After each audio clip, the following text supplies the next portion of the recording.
If I could only figure out how to get my team motivated. We are never going to get this project done on time. Oh my God, my payroll numbers are insane. Why are we having all this overtime? Do you have these or similar employee problems? Do you feel like some of your employees are just there for a paycheck? Tired of recruiting, interviewing, onboarding, and training just to find out you must do it all over again? Then it's time for you to find out how to have outrageously awesome employees. Sit back, buckle up, and get ready because we're about to drop a knowledge bomb on you. Please welcome to the mic the host of the show, the man who puts the human in human resources, the 007 of team building, the emperor of employee engagement, Randy Starr.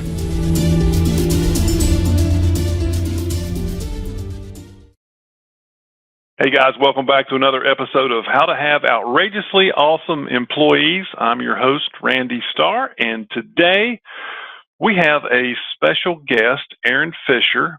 Erin is the Director of Human Resources for V. V is a continuing care retirement community. How are you today, Erin? I'm doing well. Thank you, Randy. Awesome. Erin, you're here in Florida as well, aren't you? I am. I'm in sunny Lantana. All right. Beautiful weather today in Florida. All of you up north that are wishing you were here, you're not. Okay, so Erin, you are a Director of Human Resources, and just to get started and let everybody get an idea about you and what you've done, just tell us a little bit about your background, positions you've held, that type of thing. Well, I have been in human resources now since as far as having a position with human resources in the title since about 2000. I've been in a number of industries. I've been in aviation, law, accounting, building materials. It's been pretty diverse. Country club, real estate, most recently senior living, which is by far my favorite field. I love senior living. I like coming to work and having, making a difference in people's lives every day. I've been an HR assistant, risk management specialist, HR generalist, recruiter, and now I'm the director. Wow. That's, 18 years and multiple industries. That's pretty cool. I would have to think that the continuing care is a pretty rewarding industry to be in. Well, it's fantastic. I was very close to my grandparents, and they've both passed. And coming to work every day is like working in a big community full of grandparents. And it really is that's awesome. Fun. That's awesome. Yeah. Grandparents are always cool. Yeah. So tell us what it is about human resources that you found interesting enough first to get started and then continue in it for 18 years in all those different industries. Well, I didn't really think when I went to college that I wanted to be in human resources.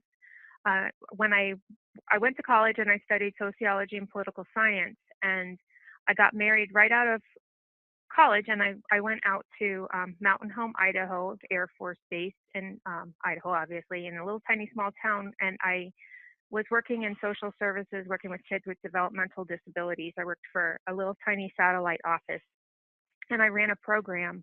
I was the developmental specialist, and I hired developmental specialists to work with kids one-on-one. I did disciplinary actions. I did performance appraisals and observations. And what I really, truly liked about the job, I liked working with the kids, but what I liked even more was working with the employees.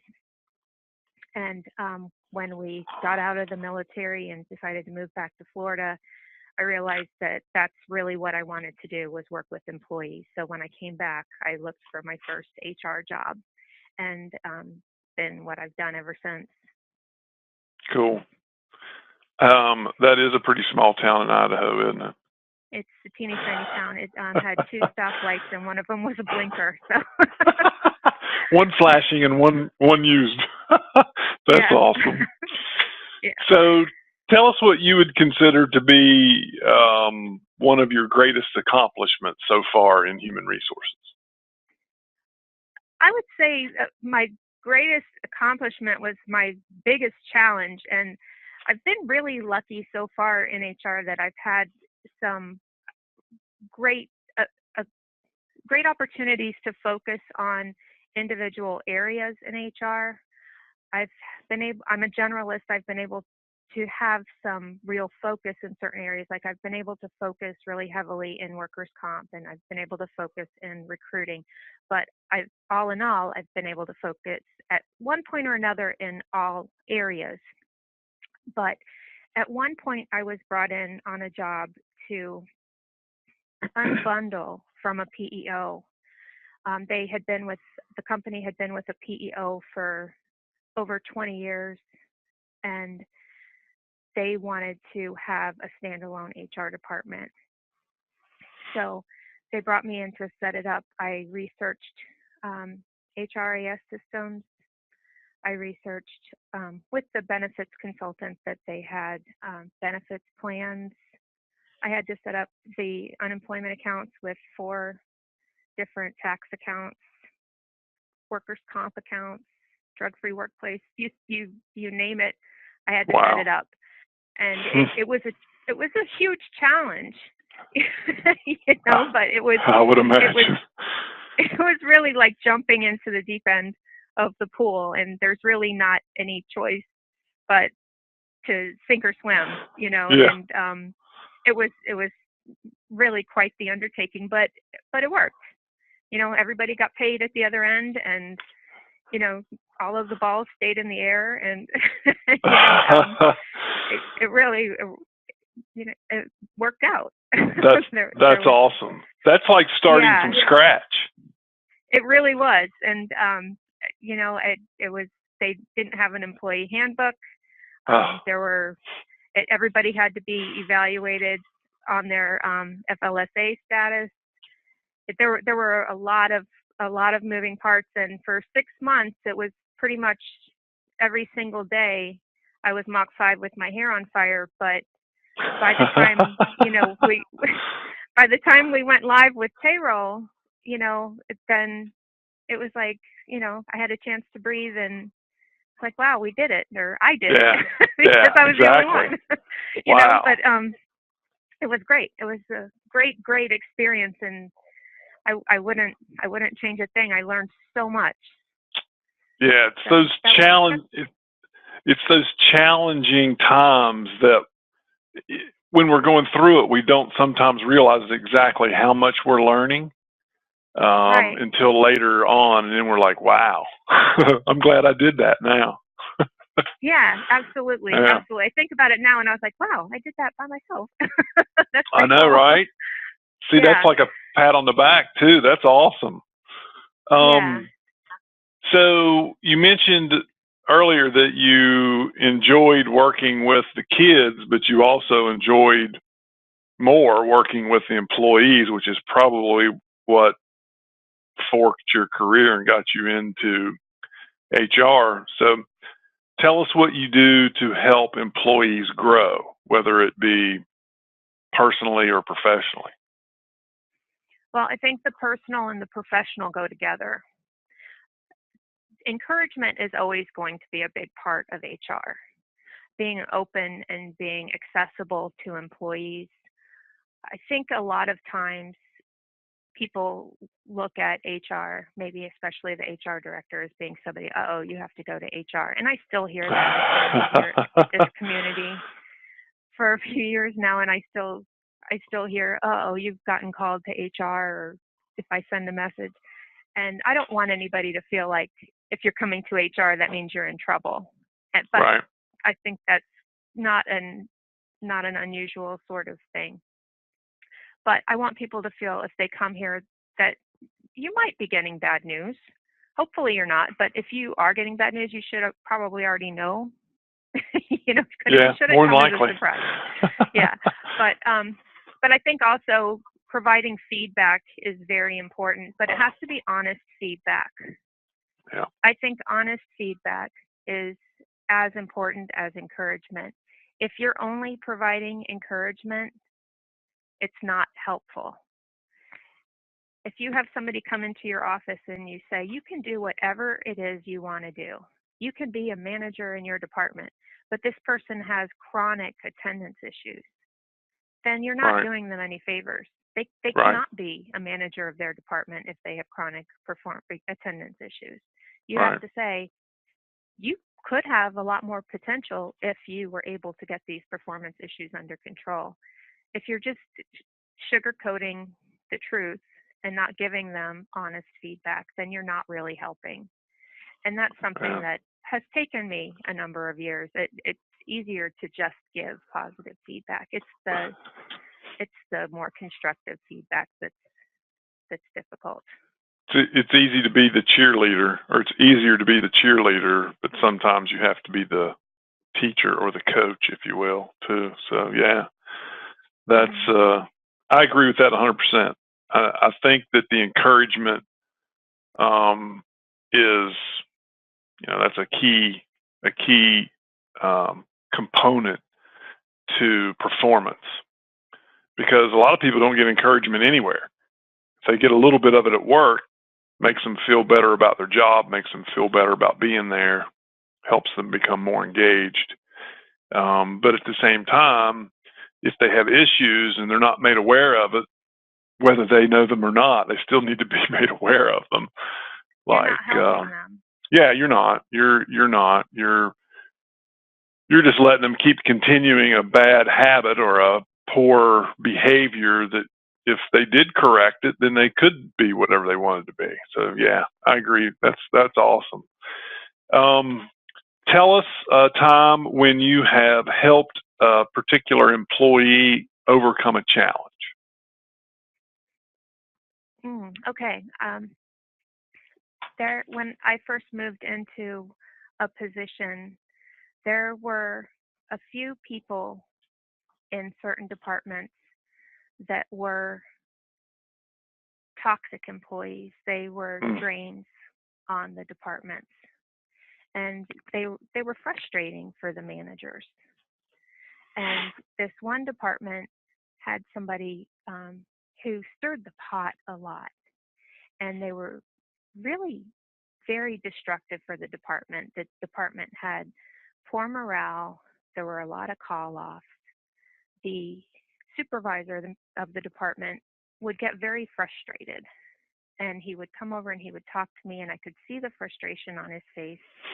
And I would say, well, when people are calling in sick to work, then you need to write them up. And he would write them up, and they would still call in sick, and he would get more frustrated. And I identified that it was this one person who really seemed to stir everybody else up. And her behavior went beyond calling out. Her behavior went way beyond calling out. So we were starting to address her particular issues. But he was starting to get really very agitated, and I could tell. And then one day he got so mad, somebody turned in a doctor's note, and he crumpled it up and he threw it in the garbage. And I found out, and I was so upset with him. That's such a HIPAA violation, Number one, the employee was so upset.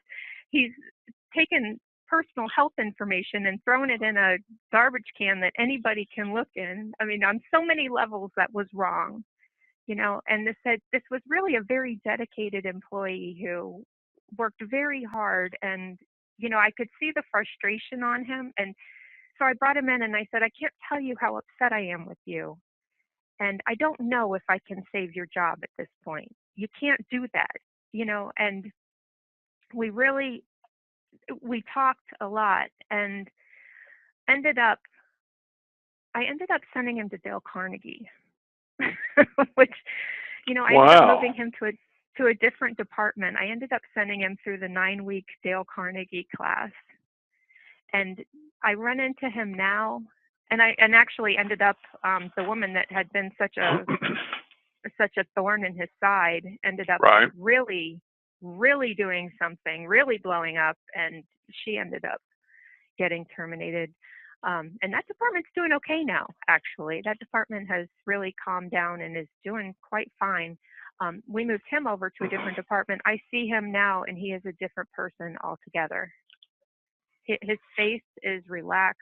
He is happy to be here. He is, Wow. and he's a long-term employee, and he is just. It's just sometimes people reach their boiling point, and there is sometimes you can't salvage employees, and sometimes you can. Right. What a great thought. What made you think of Dale Carnegie? Well, actually, they sent my brother's company sent him through it once upon a time. Right. I saw what it so did you for were him. So you understood the program and you knew what you were familiar with it. Yes. The Dale Carnegie. And I believe in the program actually. Oh yeah. I've seen what they do, and I don't mean to, I haven't been through it myself, but right. I've seen what they do with people, and yes. it really did work for him. It really truly did. I see his face now, and just the tension is gone from his face, and he's smiling all the time, and he just, he's a good employee. I didn't want to lose him, but I also can't have a loose cannon throwing away personal health information in the garbage can either. Yeah, that's probably not too good. So I really feel good about that one. I'll take that one with me. Have you talked to him since the class?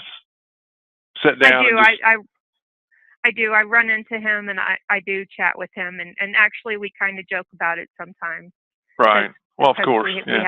We have that kind of relationship now. Like after the fact, he goes, Very "You good. were so mad at me." I'm like, I'm a really very slow burn kind of person. It takes me a lot to get mad, and I was livid. I'm like, wow. Yes, no, doctor's notes in the garbage. Wow, that's awesome, and a complete turnaround, really, and total success. Total turnaround. That's so really good about him. And since you know what the Dale Carnegie course is about and how it works, it wasn't just a turnaround for him at work. That's changed his entire life. Yeah, I believe it has. Oh, yeah, of course. Everybody that goes through it will tell you that. Yeah. Super. Okay, so sticking with employees and working with employees, what type of training do you feel is important for your employees? If I could send every one of my employees to some kind of emotional intelligence class, I would.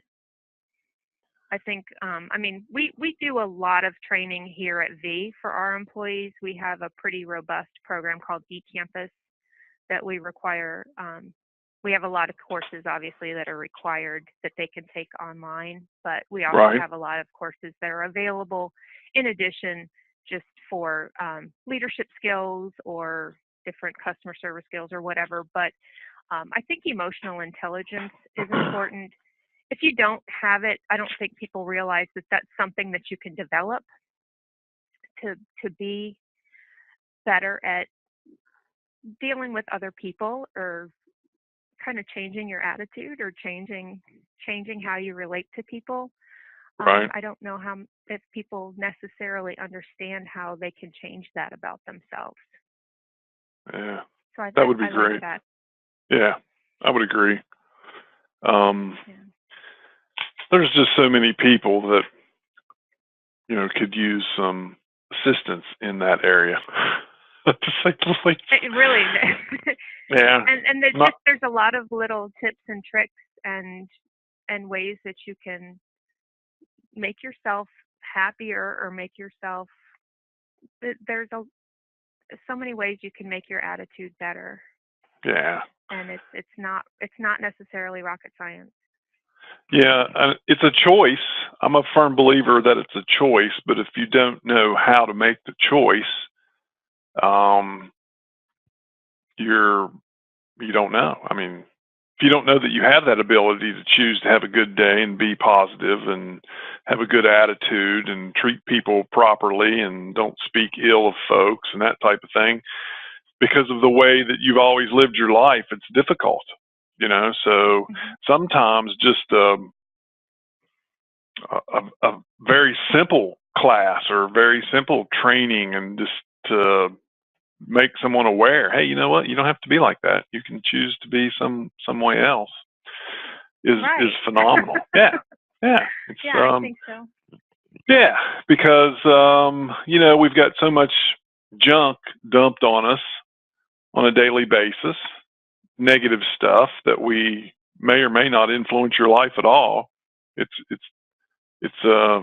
You are somewhat conditioned to it.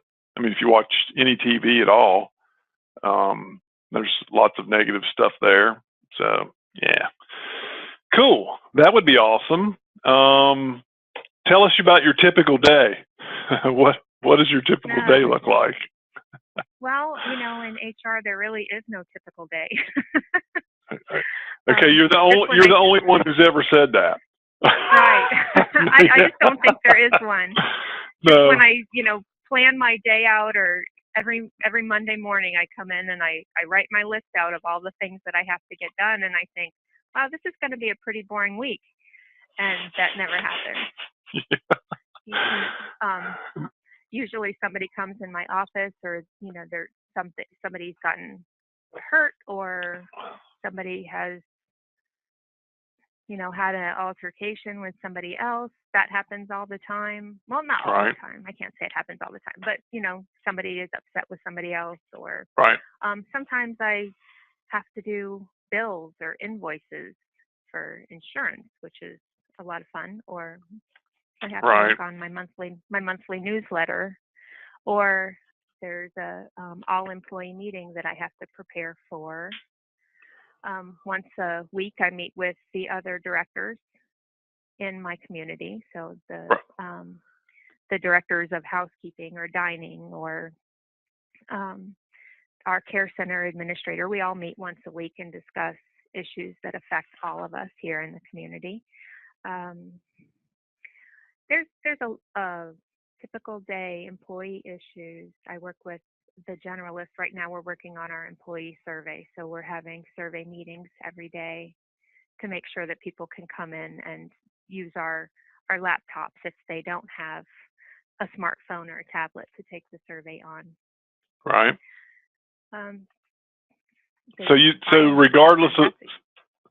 Regardless of the amount of planning that you do on Monday morning, it never quite ends up that way, huh? Not really. There always needs to be some kind of conference call that has to take place, some kind of additional training that we do, campus classes like I was mentioning, or training that I will provide to our managers or supervisors or staff. It's always changing. There's never 2 days that are exactly the same. Maybe there's a career fair, and that's one of the things also that I love about HR is that it's never the same. There's never two employee situations that are exactly the same. Nope. You always have to analyze every situation, because there's never two variables that are exactly the same. Right. Well, it was kind of like that situation, except this, is not the same. So I think that always keeps it a little bit exciting, and it keeps you on your toes. Variety and keeping you on your toes. I agree. I ask that question of everybody that I talk to, and that's a human resources professional, and they all answer the question very similarly. There's no such thing as a typical day, regardless of the planning you do, regardless of how much you try, because you're dealing with people, and you never know what people are going to do or when they're going to do it. And it's never boring. Right. Never boring. Well, that's good, though. People, they never cease to amaze me. I know. I can never. I know. Sometimes I just shake my head and say, seriously? I know. It's like, oh gosh, I can't believe it. I was in operations and hospitality. I worked for Marriott for many years, and a lot of their different franchise partners. And, obviously I dealt with people, large numbers of people all the time. And my kids, I've got 3 kids in the house, and one of them is now out, and she's on her own. And she, of course, grew up in a kind of a different environment than most kids do, in the fact that I was typically at home because I work out of the house. And even when near the end of my other career, she was still little then, but I still was home a lot. But it's fun to watch her now on her journey as she starts to work for people, and she'll just shake her head and like, oh my gosh, really? I thought my dad was telling stories. But this stuff is real. Yes, it is. Yeah. You know, and between the residents and the employees, it's like we could write a book here. It's crazy. Oh, you should. You really should. Just take notes throughout your career, and now think back about all the stuff and take notes. And then at one point in time, just sit down and knock a book out. You'd be surprised how many people would want to read about it. Right. It's interesting. Very interesting. Yeah. And I'm change it though. I'm sure the residents have some pretty cool stories to tell as well. Oh, they do. They do. They really are a lot of fun, and they're very interesting. It's I love working with them. Oh, I love hanging out with seniors. They have so much more knowledge than we do. I mean, they've been around longer. Really, truly never thought I would enjoy working in senior living as much as I do. Yeah. I've got a friend that worked with me in the hotels who's now in a similar field, and he just loves it. He wished he would have done it earlier. He left hospitality to go to senior living, and he wished he would have done it much sooner. Okay, Erin, I got one more question for you, and this is really not for me. This is for somebody that could be listening, that may be contemplating getting into HR or may have just started in HR. What are a few words that you would give them to help them be successful? Okay. I would say that you can learn as much from a bad manager as you can from a good manager. Oh. And maybe that means that you can learn what not to do from a bad manager. And the other piece of that, and that's where it's from experience, and I'm going to tell you that. And just remember that there is always enough success to go around. So just because somebody else is doing well, that doesn't mean that you are doing less well. Wow. So always support other people being successful. That's awesome. Be more successful also. I can't write that fast. I take notes through the whole thing. Enough success to go around. Super. And I would agree about the bad manager. Unfortunately, sometimes people don't know that they're a bad manager till it's too late, and they're trying to emulate them, and then they go, oops. Yeah, I've had a bad manager before, and I used to think, well, when I'm a manager, that's one thing I'm not going to do. Yes. It took me a while. I had a whole bunch of them in the very beginning when I was working. Before I got into hospitality, I had tons of bad managers. In fact, I can't think of, well, I may have had one or two that were okay, but none like when I got into hospitality that were, all of them were just super, But yeah, these awesome. were all a long time ago. Yeah. All of mine are good now. I think, I'm sure there's still some bad ones out there, but let's just hope that they're not. Not in the past 10 years. Yeah, well, that's good. That's very good. 10 years. Yeah. Erin, this has been awesome. You've done a great job. We really appreciate you taking time to share with us and teach those who are listening and teach me. I took notes. I've got a whole page full of notes here. So thank you so much. Again, for those. Sure, it was great. And for those of you who are listening, Erin Fisher, Director of Human Resources, which is Continuing Care Retirement Communities. You can find her on LinkedIn, connect with her there. If you have questions you might want to ask to go a little bit further. And those of you who are watching the podcast for the first time, please make sure you subscribe, and we'll shoot you an email when we have another episode to produce. And we're going to conclude this episode now. Thank you so much again, Erin. I hope you have an awesome day. Yep, you're very welcome. Yep. All right, everybody, have a great day, and we'll talk to you soon. Bye for now.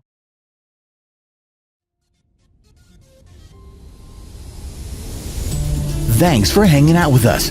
Please feel free to contact Randy with any questions about team building or employee engagement issues. Subscribe to this channel so you'll be notified when new episodes are published.